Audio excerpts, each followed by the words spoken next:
am back at the track with my 1977 Honda CR125 Elsinore. Now, last time we were here, we experienced some issues.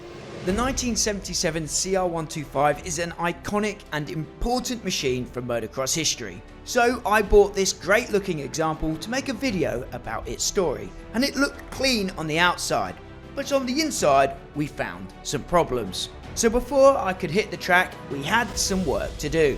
Dad and I, well, mainly Dad, spent the day recommissioning the bike, getting it prepped and ready to ride.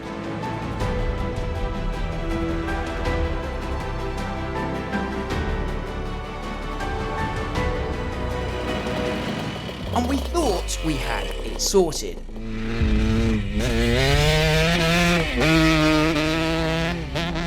But when we finally did hit the track, we realised that definitely wasn't the case. Our troubles had only just begun.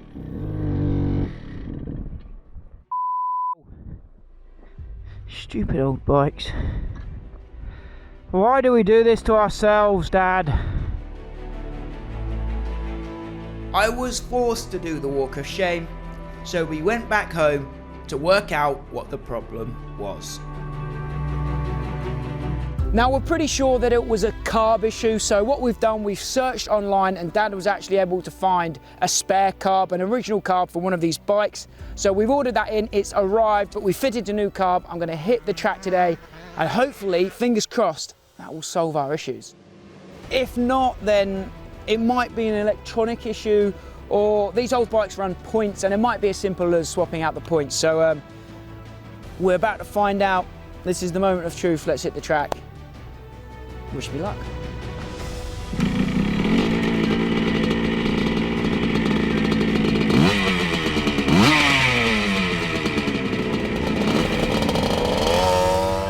So, have we fixed it?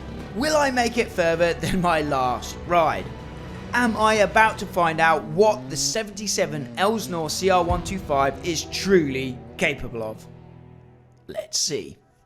This video has been sponsored by our friends at Insta360. Before I hit the track on this nearly 50-year-old Honda CR125, let me just tell you about the Insta360 X5 camera that I've got on the bars here, mounted with the heavy-duty clamp, the best way to mount a 360 camera to your handlebars of your motocross bike. This is an awesome 360 camera, the top-of-the-line camera from Insta360. It records 360 video up to 8K resolution. You can replace the lenses on it, and it uses flow state stabilization for the smoothest shots possible. It's absolutely awesome. We wouldn't be able to shoot this kind of angle any other way. I absolutely love it. Be sure to check out our affiliate link. I've left it in the description down below. You can always find the best deals down there.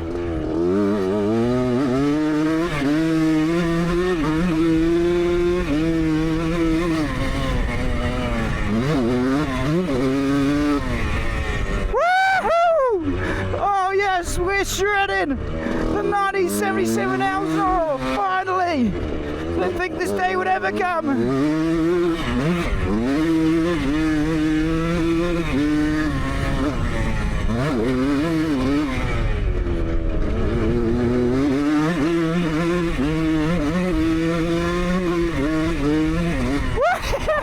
Oh God, that suspension's not great, I tell you.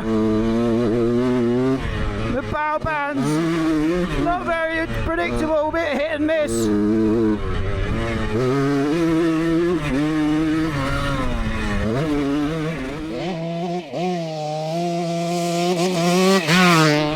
But we're having fun.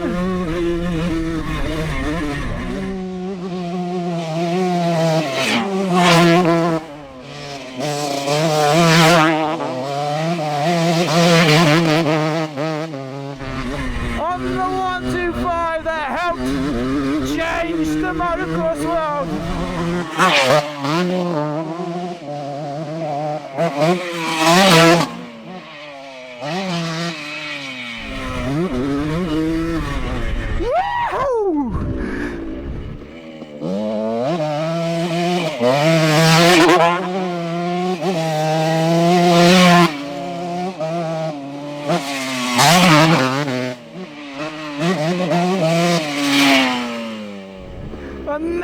I've been dreading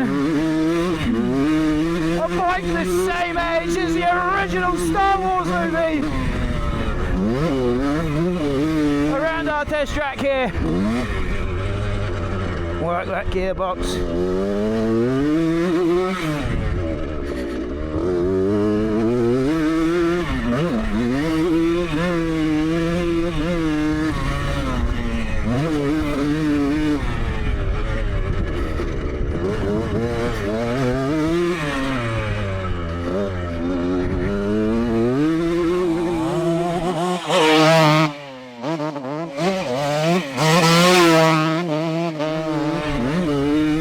I'm getting used to riding a bike like this. How wide are these handlebars? How comfy is this seat?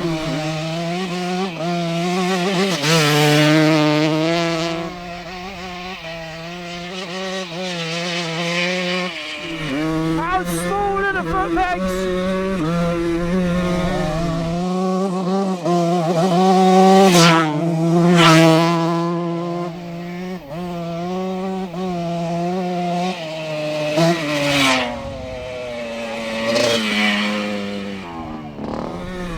But we're a few laps into it now, we're getting dialed! This is going to be a fun afternoon, I think. Let's try some laps.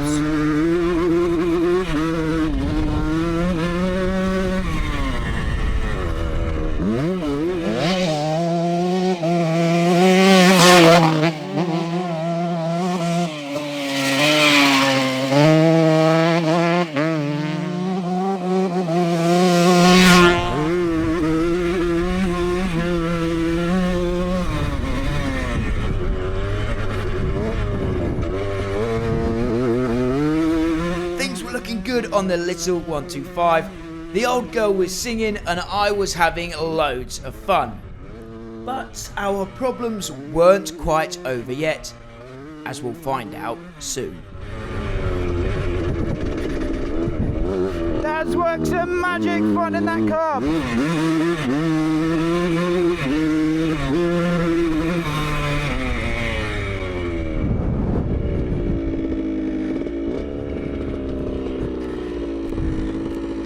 I think you've done it. I think you fixed it. It felt pretty sweet. Part of the reason I was having so much fun on track was thanks to the super grippy Dunlops we had fitted to the bike. Dunlop have recently come on board as a channel sponsor, so we need to say a big thank you to those guys for supporting what we do and helping me have fun on track. We installed MX34s to the 1977 CR125 here, but we did actually keep the OG rubber as well, as those original tyres were from 1977. I've left a link to Dunlop in the description down below, so be sure to check them out next time you need some new rubber. And once again, a big thank you goes to Dunlop for helping me to enjoy the ride on the 1977 CR125. What an experience! Takes some getting used to, mind. So, a little behind the scenes. We're not filming just this video today, we're filming another video, and I have ridden my Ducati Desmo 450 this morning and my RM85 this morning, and I reckon I am the only human in all of human history that has ever ridden those three bikes in one day.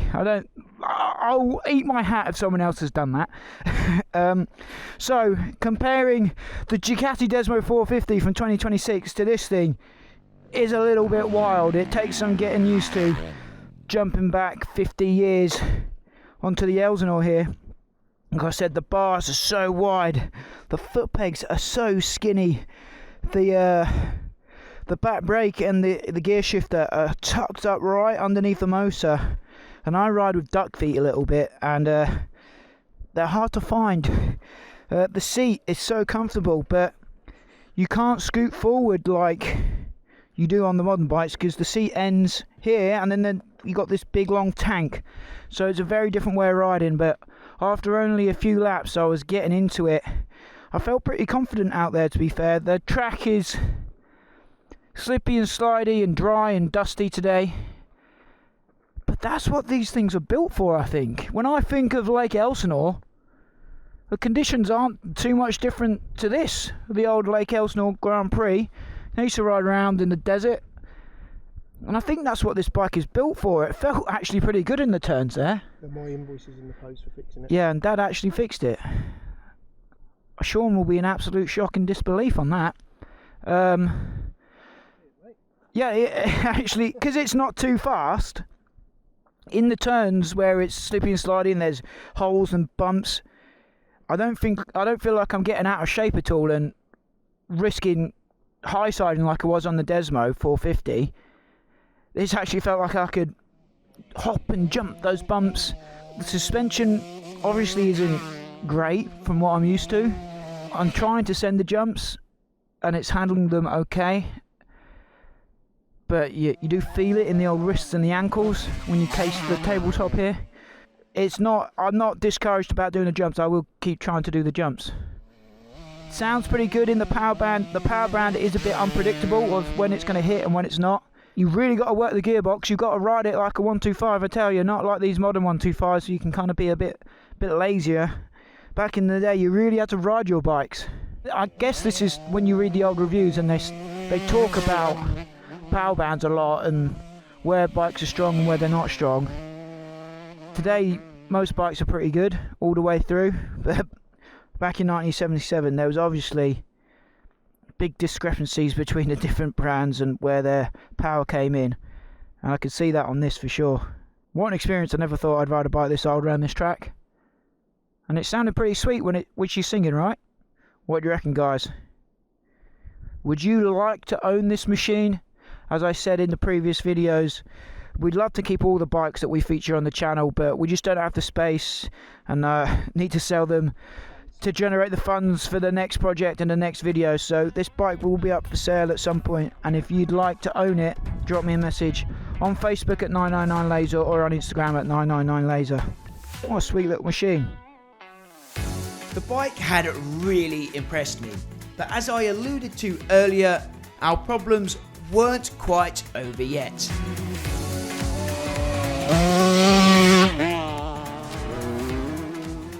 This is what happened when I went back out on track to get some more footage.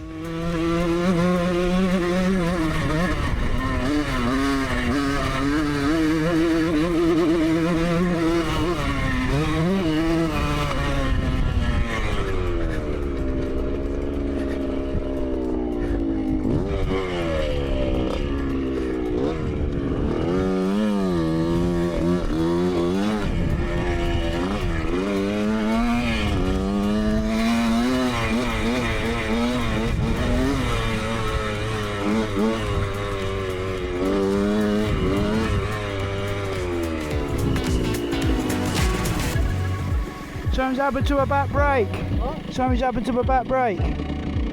Right, so we've been shredding some laps, having loads of fun, and I've just cooked the back brake, basically snapped the cable, have I, Dad? I can't actually see what I've done. The bolts come out, dude. I think the bolt that holds the arm that holds the brake in place. I'm not going to let that stop me though. I'm going to carry on with no back brake.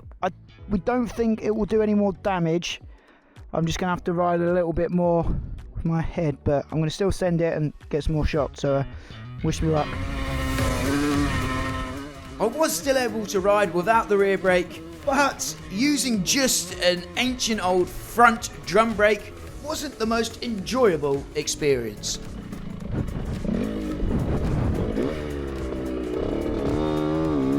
I then started experiencing some more performance issues.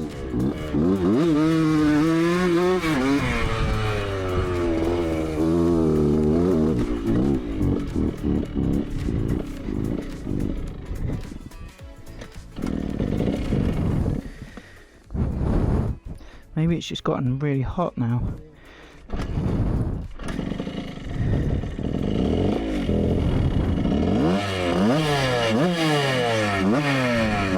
Just carry on.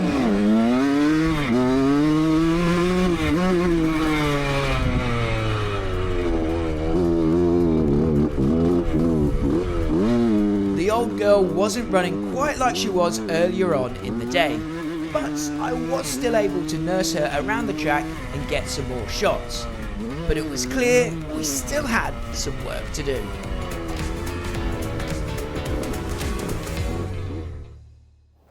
What an awesome day that was, shredding some laps on the 1977 CR125 Elsinore. It's nearly 50 years old this, and it still provides smiles for days. I was absolutely loving it out there. My hands are a bit tingly at the moment. It's quite vibey for a little 125. It's not quite perfect. It runs sweet at the top. It sounds, as you heard, it sounds pretty cool when it's singing. It ticks over fine. It's just real boggy there at the bottom end. I'm not sure if that's just what these bikes were like, or we've got a problem still. We've got a few ideas that we're going to investigate, so we'll keep working on the bike. But if you rode one of these back in the day and you know what the power came in like when they were new and it was like that, let me know in the comments. Or if you can hear that there is something wrong with this, let me know as well. But what a privilege, what an honour. It's always fun riding these old bikes, and it's always a privilege to tell their story and keep them alive in the form of YouTube videos. So what an honour. As always guys, my name's Max, you've been watching 999 Laser. Until next time, I'll see you at the track. So what we found the problem to be was a float valve seat. The rubber was perished, so there wasn't a seal there and it was letting too much fluid into the carburetor. We popped a new one in there and she is sweet.